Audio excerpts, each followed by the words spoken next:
Oh, Andy Liu. The Warriors lose again. Lose the match tonight. I don't know. Did you watch that? I watched every second. What do you mean that I watched that? That was It was fun. it was great. I mean, it was great. It's just a fun time. It was a fun time. And encore and win in the background, my favorite place in the entire universe. I didn't know it was right there. Dude, it was amazing, man. I will be there next week. If you're going to Summer League, let me know. I'll say what's up to you. You can find me in Arena. I'll be there for my guy Pajemski when he starts going off on the Lakers at like 8:30 or 9 on Friday night. I'll be there. And 3 hours later, you can try your chance at any various club. I may be there too. But anyway, I'm hearing good things about Pajemski from people that are actual college basketball watchers, not myself, of course, but they like him. So I'm pretty excited. He's also playing in Sacramento. Hey, I got a gripe for you before we get started on the real stuff. What were the rules that happened today in the match? Let's go back to the match. The scramble. Yeah, let's talk match for a little bit. So they played scramble format. So scramble is you play best ball every hit. So, if me and Tiger are playing together, we're probably going to play Tiger's ball every time, right? It's basically him playing by himself. But they weren't playing penalties. That's what annoyed me. So that's what annoyed me. Exactly. I mean, it's like, why are we annoyed? But, it'd be nice to see Steph and Clay win, but they weren't paying. Like, I'm watching Mahomes and Kelsey shank them right now. I need a W for confidence. I could have used the win. Exactly. I could have maybe throw CP3 out there, see what he would have done. Maybe he's a good golfer, but yeah, I'm seeing balls go in the water, and I'm like, well, that doesn't count. You can just it's like bowling. It's like bowling with the side ramps on. Oh yeah, the bumpers or whatever they call them. Yeah. I was just like, well, I mean, then shit. I mean, what are we doing here? So anyway, I was a little bit annoyed with the rules. Felt like you could just play the ball wherever you wanted, even if it hit the It's like you and me playing where we're like just like you didn't see that, okay, it didn't count. That's what I said. I was like, oh, it hit the bunker. Like, if it takes me like 3 shots, I can't get it out. Whatever. Let's just throw it out there and like not even count it, right? Like that's how I play.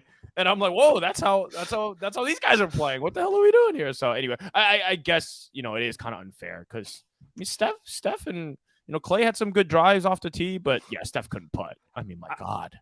I was not surprised Mahomes could play a little bit. He just seems like a dude who probably can pick everything up and be like at least decent, and whatever you do. Kelsey impressed me because I was my impression was, oh, he's going to be shanking things left and right. Oh. Yeah. But they were all better than I expected. And like, Kelsey mentioned it a few times. Like, I'm not surprised if I had to golf on national TV and I had millions of dollars, I too would get whatever professional coaching I could to make myself like look as least embarrassing as possible. He is also like an elite athlete. Most elite athletes can pick something up. You know what I mean? Like a little more coordinated than me. Yeah, yeah. Fair. I would have loved to see Draymond Green play. Like, I'd like to see. He looked loaded, so he probably wasn't going to be good by the time like round 6 came around. But I'd like to see Draymond Green go out there and hit a couple balls. He probably doesn't play. Did you see Andre was there? Be nice to see him play. I think was it the 6th or the 7th hole where Draymond just couldn't hold it back and just elite celebration on the green. Oh yeah. I'm no longer taking his free agency seriously. Like, I'm gonna need a notification with cash, like written offer in hand to like believe that there's a chance to make me sweat a little bit, like sweat over free agency, not sweat because it's starting to get hot in the Bay Area. Yeah. Also 100 degrees in Vegas right now too. I think it's pretty hot over there, so I don't even know how they were playing. But yeah, I mean, the whole time they were talking, it just felt so weird to me that I feel like if Steph and Clay had gotten any sense that Draymond wasn't going to be on the team, did feel like the vibes were going to be kind of weird in that golf match. Right. As far as I know, wasn't like it was a pre-recorded match. Like, this didn't happen like 2 days ago. This was live. No. The entire vibe was like everyone is under long-term contract. That's what I took from it. It felt like it literally felt like the Spurs when you watch like their core guys together. You're like, all right, none of you are leaving. Like none of there's no like someone said something mean to me in the locker room and I gotta leave type of thing. Like you're all stable. That was the vibe. Here's Draymond real. That's a win for us. That's a tie. That's a win. A tie is a win. They didn't even win the hole, by the way. That's right. Are you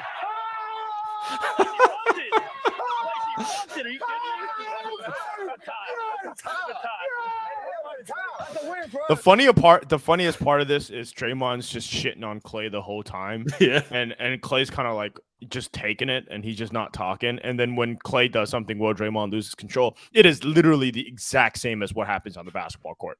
I mean, I can't imagine that Klay is happy that Draymond's just screaming all the time, but he just doesn't care. He just keeps going. And I don't know. It is kind of the perfect summation of these guys. Pretty cool to see these three guys out there. And then it's cool to see that Mahomes and Kelce, also two guys, Ernie Johnson mentioned, all these guys have played on the same team their entire career, right? So it was pretty cool to see kind of that duel in football who just won a championship. And then the trio in basketball, the Warriors. They really do feel like the football Warriors. Like everyone says it because like Mahomes and Steph have kind of a similar energy to them, like combo of humility with like a style no one has ever seen before, you know, like that sort of thing. And it does feel like the Chiefs are kind of the Warriors of the NFL in a lot of ways. And I just think it's cool in general. And like, you know, it's not lost on me that on the verge of free agency, as friend of the show, James Harden is demanding his 18th trade, as Kyrie Irving is sniffing out his 15th jersey, that we're watching the match and you have Steph Curry, who's been on the Warriors over 15 years, and you have Draymond, Klay Thompson, who are over a decade, and they've been with the same franchise, one franchise players, and just free agency is fun, but it's a nice feeling knowing that you have a team that's locked together for that long. And for 3 more years. Like Steph said, 3 more years, Draymond. Interesting he said 3 and not 4, or maybe it was an extension. Whatever it is, you're right. You're right. It's pretty cool to see all those guys together.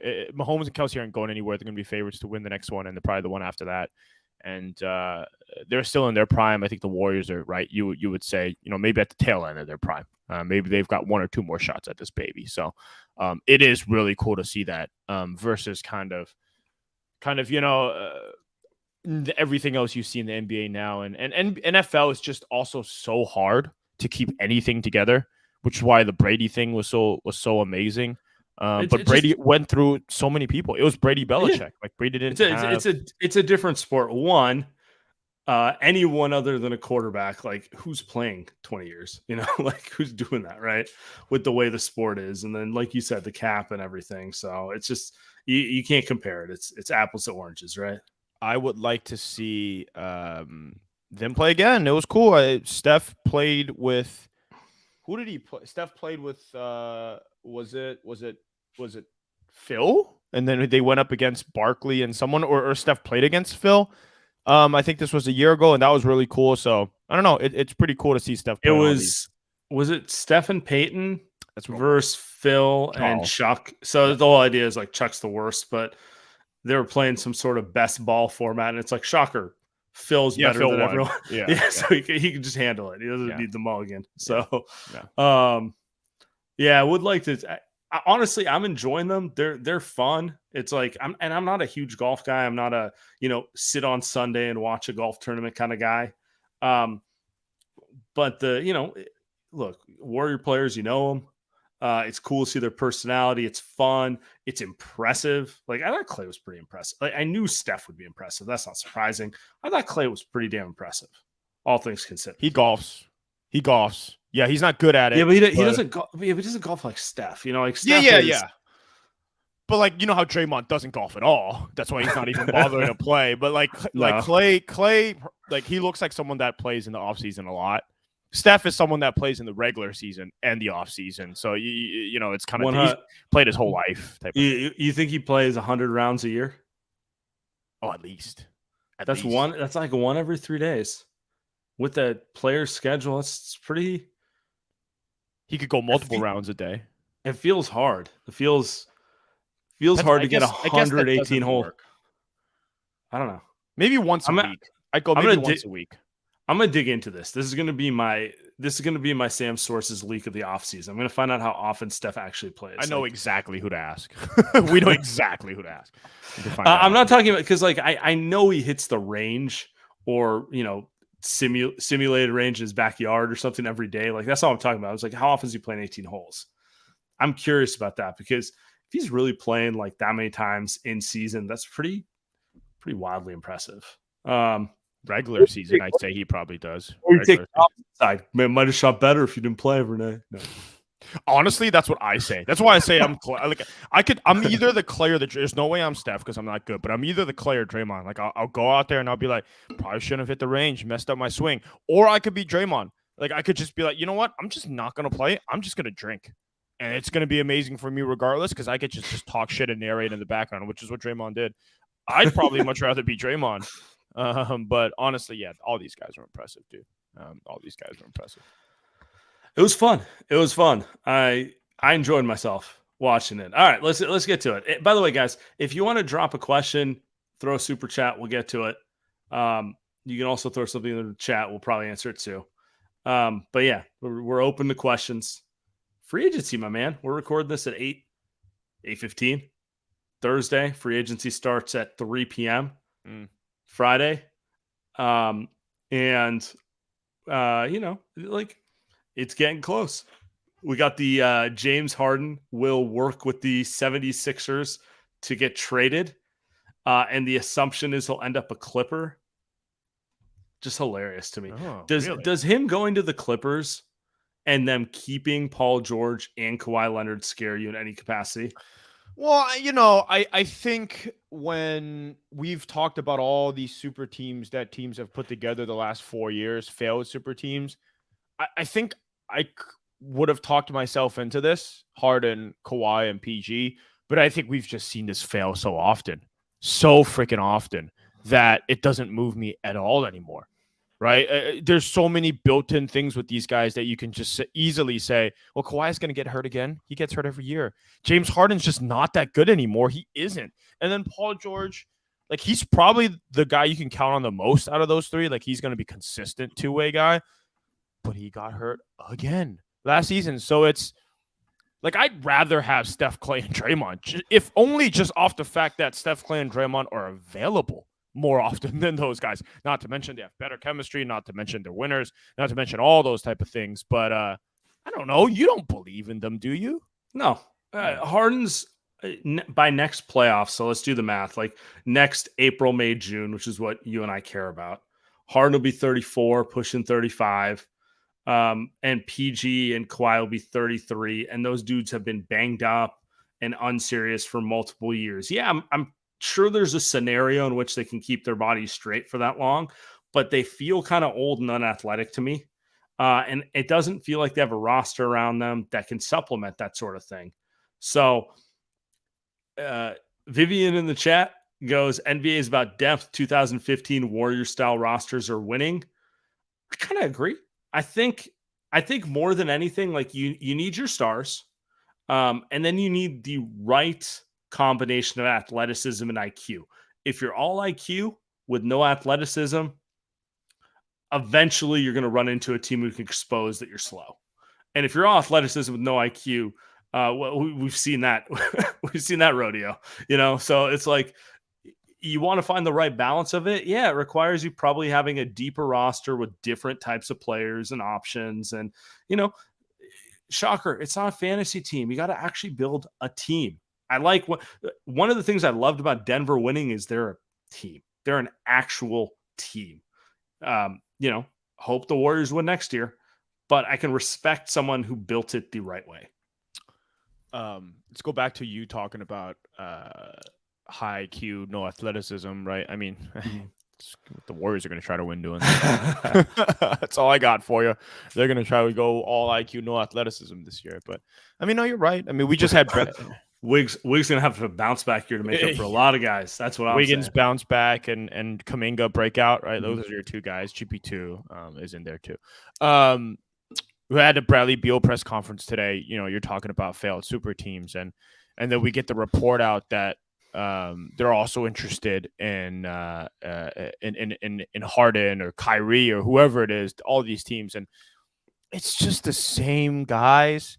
It's the same guys we've watched go to 5 different places. And I'm kind of throwing Chris Paul in here too, that have just played for like 5 different teams in the last year and just keep losing. Right. And so it's the same story.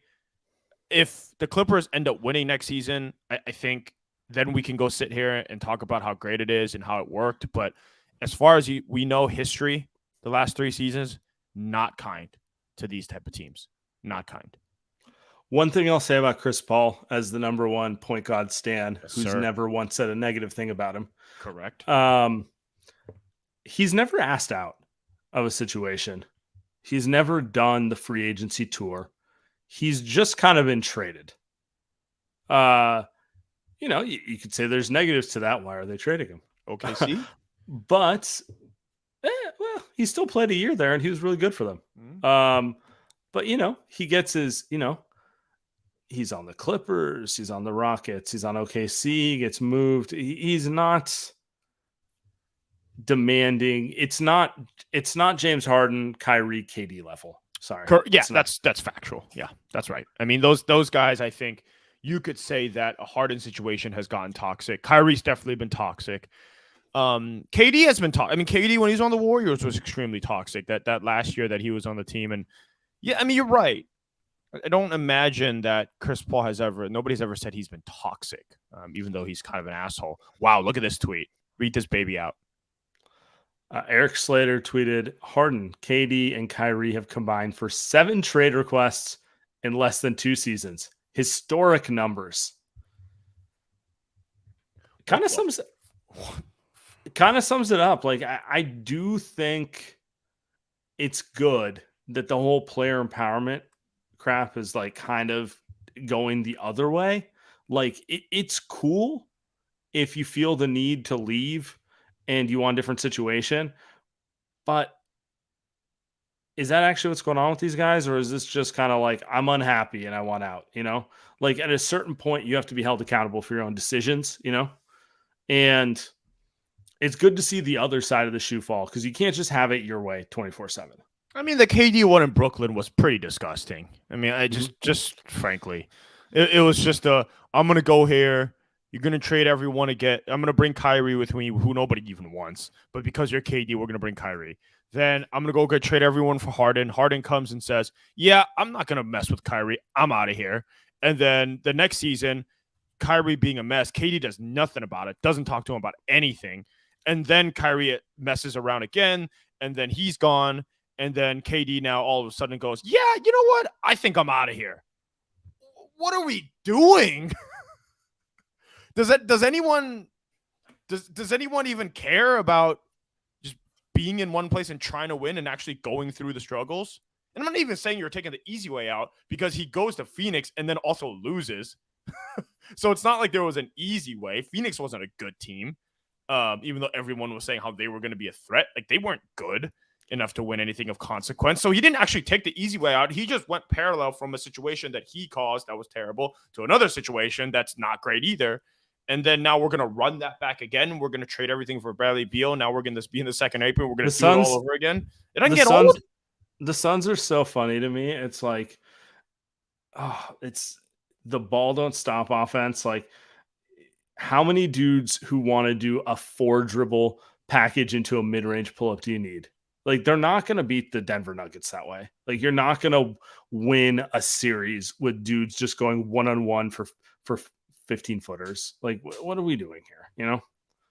I agree. It's just, they deserve to, I don't know. They deserve to be clowned on, because it's like, all right, you want it out of the Warriors. Now we're 4 years later. Come on, man. Show me something.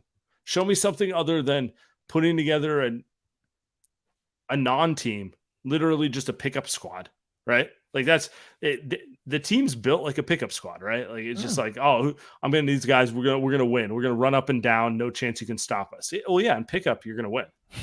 Yeah. One-on-one in games that matter, and one-on-one, you're gonna win. Bradley Beal is going to be able to score every time against Aaron Gordon. And Aaron Gordon probably can't really score that well against him, even in one-on-one. But it's a basketball game. I'd rather have Aaron Gordon as my number 3 than I would Bradley Beal every single day of the week. Every single day of the week. There is coaching. There are game plans. It's a little more complicated. I don't know. Basketball, right? It's just actual basketball. This is not ball don't stop, right? It's freaking. Saw him tweet about BJ Boston yesterday. You know what BJ Boston's shooting percentage is for his career? It's like in the 30s. Yeah, it's like 39%. It's perfect. The perfect ball don't stop player. 39%. The ones he makes, incredible. He might end up being a player, but I agree with what you're saying. Like, how many guys do you need who want to just dance on the ball? Anyway. I mean, the Warriors just got rid of one, so. Yeah, I mean, literally, they're banking on. Okay, I couldn't help. We need shot creation, but we don't need that kind of shot creation. I mean, because like it's pretty clear, Dunleavy is pretty open about wanting shot creators around Steph. I think. In a perfect world, we all agree because the way Steph gets like 80 eyes on him at all times, you'd like to have someone who can do something with the ball, So at least when Chris Paul has the ball in his hands, he doesn't make mistakes, I will say that. So yeah, I mean, a different type of player. Lucky Trace asks, have you guys heard young players are being steered away from the Warriors? Agents have concern about playing time in the punch. You take this one. I can't say I've heard that. I don't think that's an issue in any capacity. I think the Warriors' reputation is built over more than 1 year. So I think they're in a fine situation as long as they have Steph Curry and Steve Kerr. Steve carries a lot of weight with the reputation. I will say I'm not sure they're first in line for ring chasers the way they used to be. But they weren't first in line for ring chasers when they got Otto Porter. So, yes, the media will jump over the Lakers being the most attractive rim chasing team. And yes, the media will jump over the Suns because they have 3 max players and obvious roster spots. And if I was a vet minimum guy, I'd be like, ooh, Phoenix, that seems like a place I can get 20 minutes on a winning team. Like obvious stuff, right? Yeah. I'm not convinced the Warriors can't be highly competitive at getting at least 1 or 2 guys who are sought after because of role, fit, and opportunity. And just because it's not talked about widely, like, I don't know. We'll see. There also might be a lot of guys that fall through the cracks. Like there may be a lot of solid 7th, 8th men guys that end up falling to the Warriors because guys just aren't going to get paid that much. It's just how the second apron / CBA is going to work. So, I mean, we're watching guys get salary dumped right now, like John Collins, who thank God finally. Anyway, I'm kind of with you, but we'll see. Free agency starts tomorrow. Shout out our guy Grant, the vice president. Shout out Grant. Good move. Good move. Maybe they've got something cooking there in Atlanta. Probably not, but congrats. Maybe Grant. So.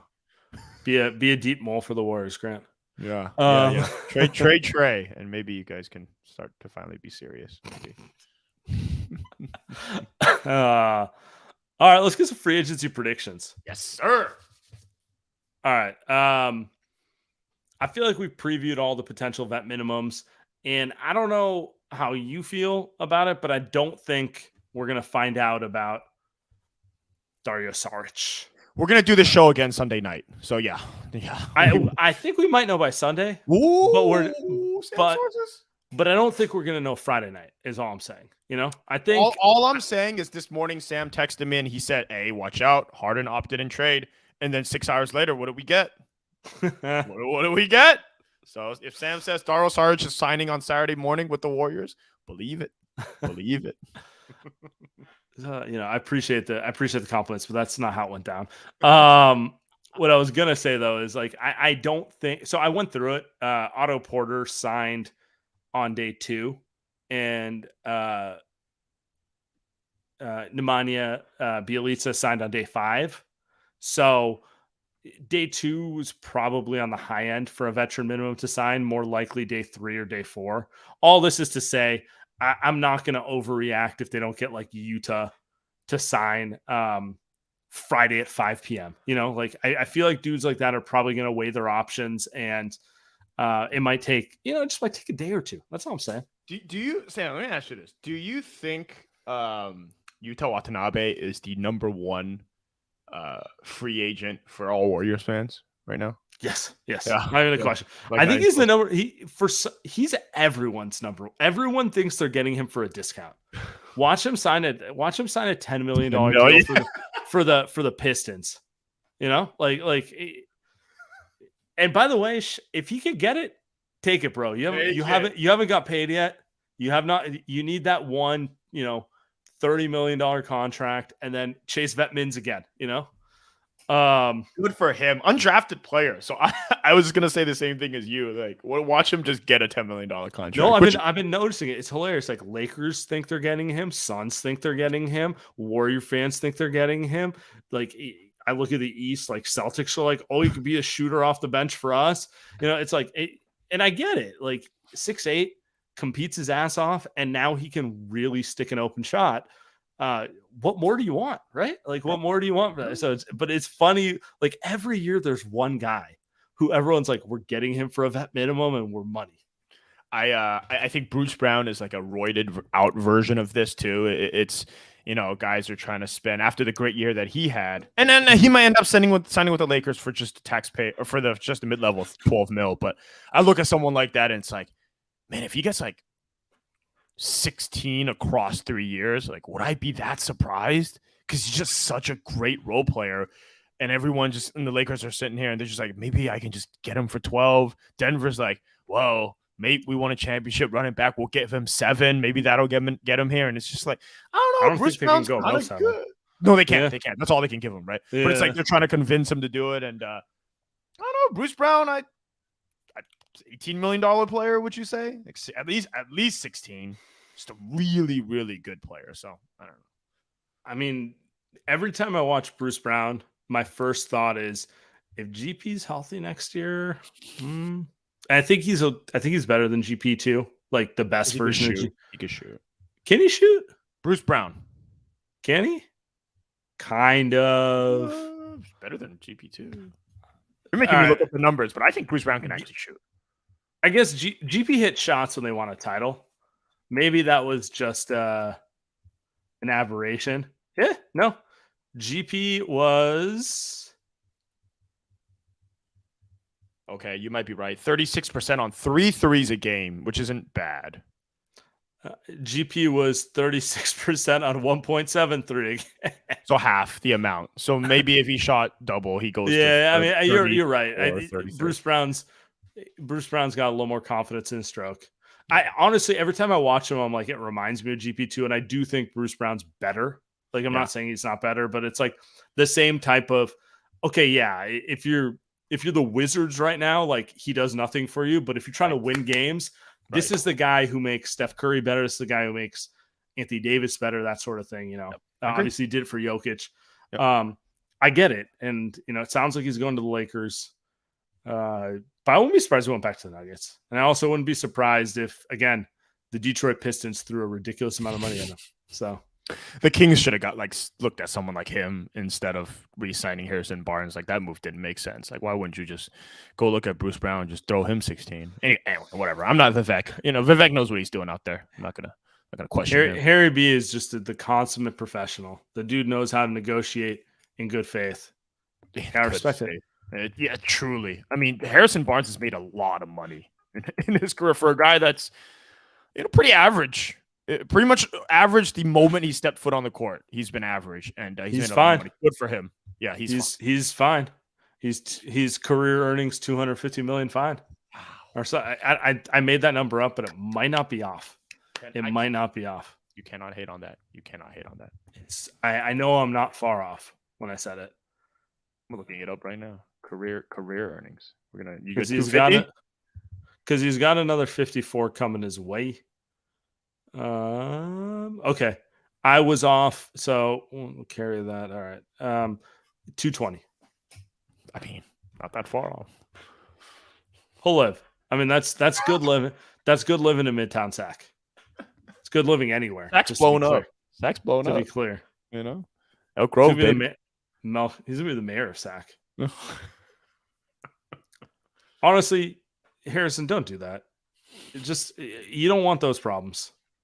Just be a investor and a philanthropist. Show up. People thank you for $1 million donation. Put your name on it.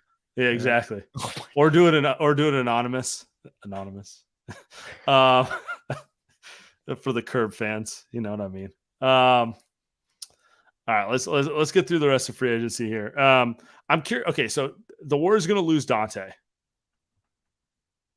Where are you at with Dante DiVincenzo? We haven't done a proper send off for our guy Dante. He's opting out. I don't think the Warriors are going to re-sign him. I'm gonna take a leap of faith and say he signed with the Knicks. He's reuniting with Josh Hart, Jalen Brunson. They're doing the Nova thing in New York in the Garden. I think he's going to get. I think he's going there. I think he wants to go there, and it sounds cool for him. So, how are you going to remember Dante as a Warrior? White dude that talked like he was black. I don't know. He just never made sense. Nah, dude, I'm messing around. Dante was cool, man. He was a cool Warrior. I don't know if he's like a forever Warrior type of guy, but great energy, could stick a three. Ball, like underrated playmaking, I think, as not like a secondary playmaker, but maybe like third, maybe like even like tertiary playmaker type of guy. Great athleticism. It always felt like, why doesn't he drive to the bucket more? But I think at the end of the day, the Warriors are going to be fine without him. I think their roster construction was always so weird with someone like him, where they just had too many guards. He wasn't a great defender. I think he was a fine defender, but they could never say they could never put him in that GP2 role and say, hey, just go guard a guy, right? Just go lock up a guy. And I think he had his moment on Dame. Right, early in the season. I do remember that. But I do think he was a good Warrior. I don't even know if he had opted in for $6 million, if I would have celebrated that hard.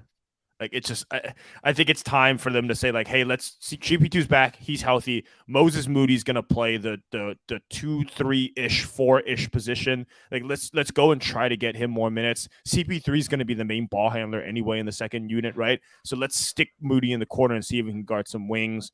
I think the Warriors are probably better off. Maybe not, but they'll be fine without Dante. They'll be fine.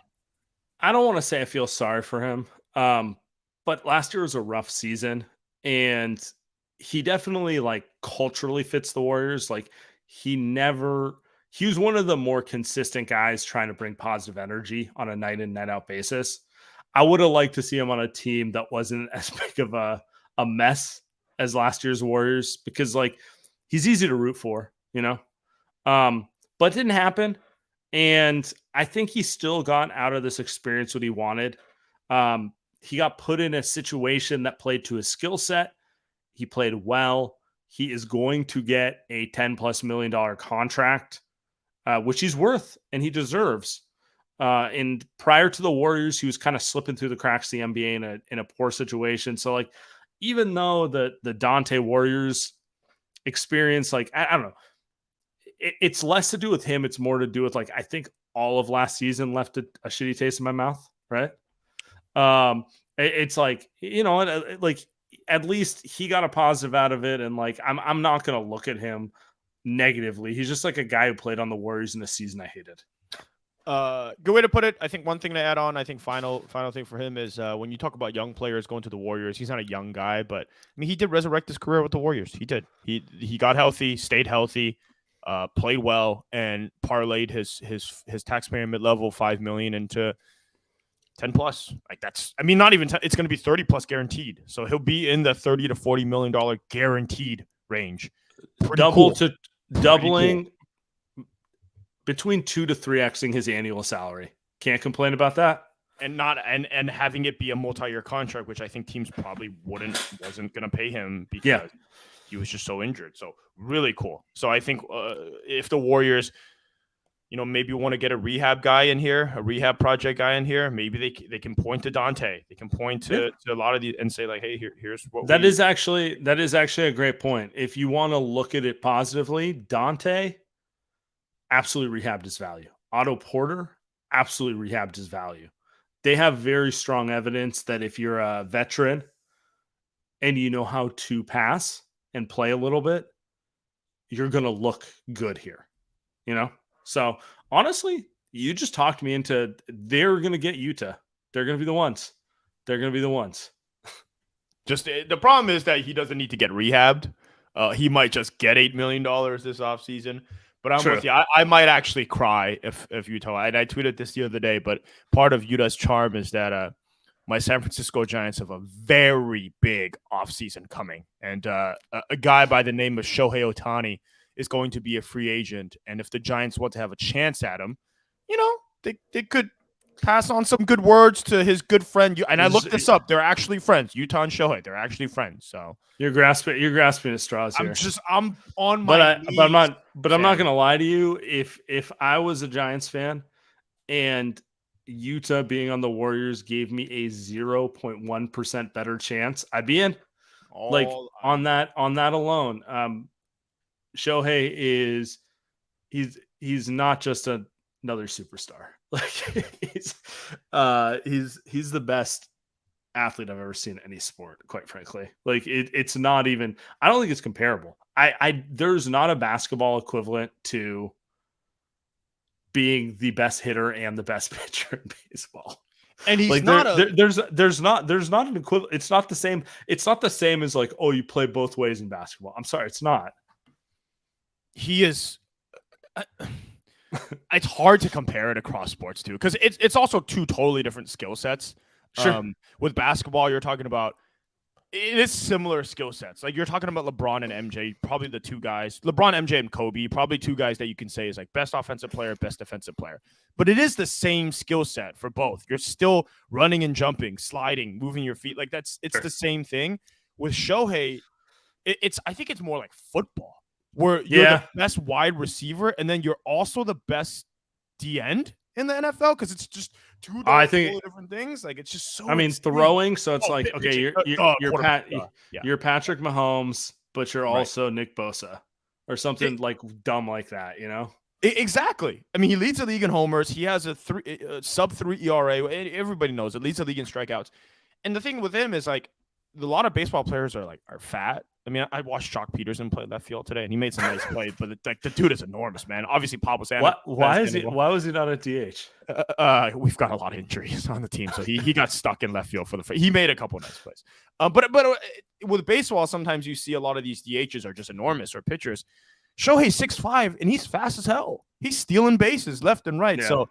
Yeah, I didn't even think about him being the greatest athlete ever, but surely the Giants have to at least throw whatever they paid Correa, double it, right? See if you can throw $600 million at him. From like a skill perspective, like it's very impossible to like imagine a pro athlete who is more skilled than him, because he's just like he's easily the best power hitter in baseball. Sorry, Aaron Judge. Like he just is. He hits some of the home runs he hits are like literally only Barry Bonds in my mind, where I'm just like, oh, that sounded different than anything I've ever heard, right? And then like the pitching, it goes without saying, like, oh, he throws 100, and the slider is better than the fastball type of stuff, right? Makes no sense. He's a better pitcher than the Giants' best pitcher, Logan Webb. Logan Webb's an awesome pitcher, and then he's at 30 homers. You put the three best Giants hitters, they combine for 30 homers. Yeah, it's insane. It's insane. And then the Angels are like 6 games over 500. So it's like it's also hilarious. But that's baseball for you, right? So I do love that, like with a guy like Shohei, he's so ridiculous that your mind goes to like, well, this can't last. So I almost don't want him because I'm afraid it won't last, type of thing. But yeah. I'm okay with that. Much more interesting free agency than James Harden. Sorry. Okay. Actually, that ties to. So there's a few players who are rumored to be moved.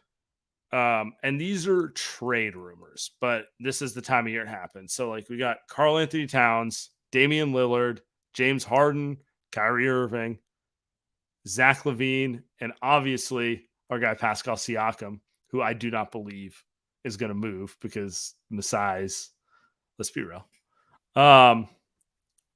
Who do you think of those players will actually move? And do you actually think it'll shake things up, or do you think it's going to be one of those summers where it's like, cool, they moved, but it doesn't really change anything at the top? Yeah, I definitely think it's the latter. Because I think Karl Anthony Towns is the guy that's out the door here. I mean, I think so. I mean, you could probably throw LaVine in there. I would say he's probably out the door too. The CBA is kicking people's asses. I mean, part of why Jordan Poole is gone is because of that. And I think with Cat, I mean, they just re-signed Naz Reid. Pretty obvious. They signed him to a pretty friendly deal. He's a perfect stretch four guy. He could probably do like 70% of what Cat can do. Offensively, Cat's horrible defensively. Maybe Naz Reid can give some more effort there. If you can trade Cat for some role players, maybe some picks, like you can start to create your team around. And it makes too much sense. And you brought this up literally a year ago when they signed Gobert. I thought it was pretty funny because I was like, oh, you think Cat's going to be gone? Like, let's see what happens. No, they probably made that trade knowing like we're going to pick one guy, and they picked Ant over Cat. Probably the right pick. But I think he's gone. I don't know where he's going to go though. But he's probably the guy that's they can't play those two. They can't spend $100 million on three centers. Makes no sense. All right, I'm going to ask you kind of a mean question. Would you trade Klay Thompson to get Karl Anthony Towns? Because I think I agree with you. I think Cat or Dame are the best players who will be moved this summer. I don't want to talk about Dame. The Warriors aren't going to get Dame anyway. How many point guards do they need, right? So let me walk you through the hypothetical. Would you trade Klay Thompson? Not a 1-for-1. You're trading Klay. You're probably throwing in Kuminga. You're probably throwing in picks. Would you do it? I wouldn't do it. Roster construction doesn't make any sense. So who are you playing at the 2? Now you're throwing Andrew Wiggins at the 2, most likely, or are you throwing Chris Paul? Steph's at the 2. Chris at 1. Exactly. So you've got two pods. Not 2 pods. Two guys that aren't great. Yeah, you got 3 pods. B-pods. You could throw pods at the 2. If you wanted to. It doesn't make sense. You've got 2 point guards playing the 1 and the 2. You're trading Cat. You're trading for Cat, someone that I'm quite certain that Draymond hates. Draymond might knock him out twice before the season even starts. I don't know this relationship with Andrew Wiggins. You lose a ton of shooting there on a team that was already not having enough shooting. And I know Cat's a great shooter, but now are you switching your entire offense around for him? I love Cat.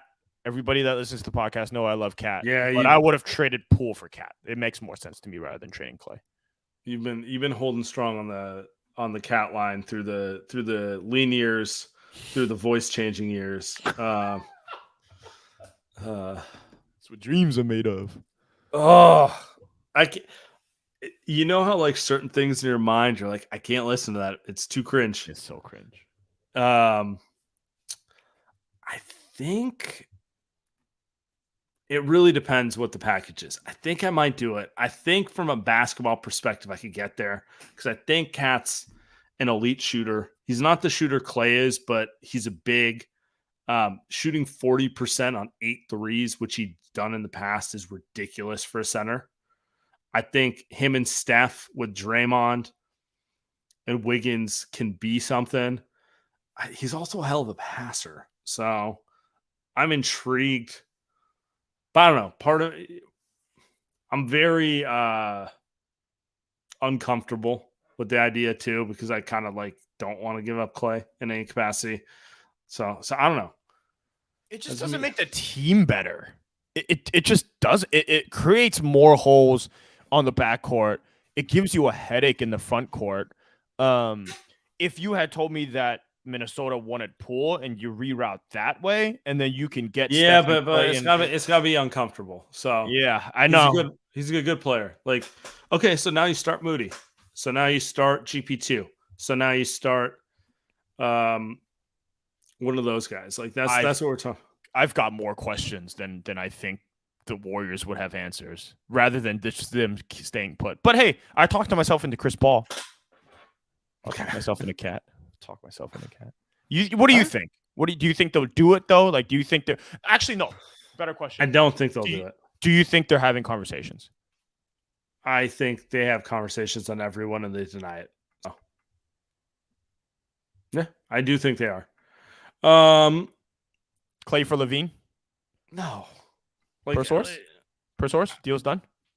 Are you asking me if that conversation's been had? I'm sure a text has been sent with an LOL reply. But like no, like I think I agree with you. Cat is the only player who's that interesting to me to want to break up the Warriors 3, even off of the disgusting Game 6 against the Lakers. I think Cat's the only one where I'm like, I get it, but like it's very hard to find big men with that level of skill. So I don't know. That's where I'm at with it. Let's end on this one. Will Anthony Lamb, aka Tony Lambeau, be a Warrior next year? I'm going to ignore that question and say that I hope Ty Jerome is going to be a Warrior next year. Friend of the show, Ty Jerome, will definitely be a Warrior next year. I'm calling my shot right now. Yeah, he's going to play a lot next year. I hope so, man. Look, if the Warriors have Anthony Lamb on the roster next season, things went awry. Chris Paul couldn't recruit. Steph couldn't recruit. Draymond fucked up. Like, some happened where they just couldn't get like they couldn't get like a Jeff Green or something like that. I don't know, like some type of guy like that I'd rather have than Anthony Lamb. Like, just give me something else. Give me a 36-year-old vet. I don't care. Give me something else.